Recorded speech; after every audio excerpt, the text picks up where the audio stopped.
That was special for all of us that came back. And I think it was a record number of alumni, Lady Cats, that came back for that event and just showed the support that there is for women's basketball in Lexington. And I'm hoping that we can turn this thing around and get it going again. But when I saw you, I'm a vibes person. So I work on energy. I'm all about that, with kids now, I'm telling them that they're superstars is energy. And so I'm hoping something positive comes out of this besides just the sports. Because life is not just about sports. I mean, sports is an outlet for all of us, we have to play. But there's also things that, I'm hoping that comes out during the time we have together, and, people are inspired and empowered by it as well. Oh, absolutely. You have a whole lot of projects that I can't wait to come forward. And I want to jump right into it. Tell me about, of course, there's Husby with the dog. Go ahead and tell me about this one project that you got coming out, I think this year. And it's regarding where I think you're talking about just women in sports, or the legacy within the 50 years with the women. Tell me about that. What is that about? Well, I've got a few things that I'm doing with the history, because history is so important. Most people don't, especially sports people. I didn't until I did my doctorate in sports humanities, so I figured it out.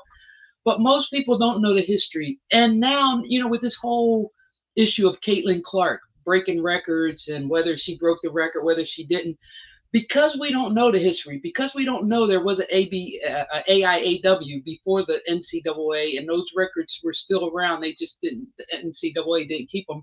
Then, everybody's, all upset about it because the true history isn't out. And so I deal with a lot of, there's a documentary coming out, a docu-series, If Not For Them.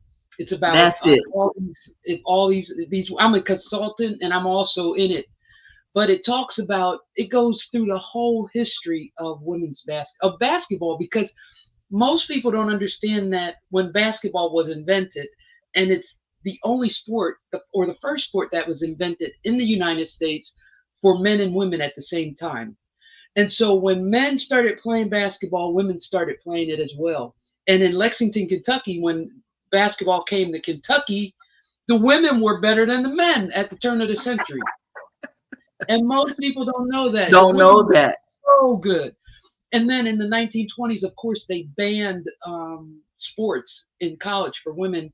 And so then you have this 50 years that nothing happened, from 1920s until 1974 after Title IX. And then in 74, of course, colleges across the United States brought back varsity sports.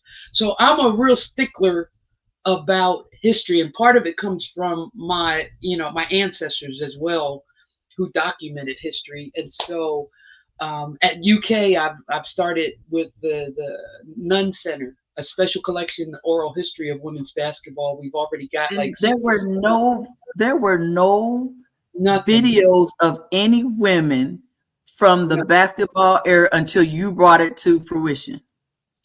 But it has to happen. But it was happening. Like, women were playing back in the 1903, 1904, 1907, 1920. Kentucky had the champions of the South.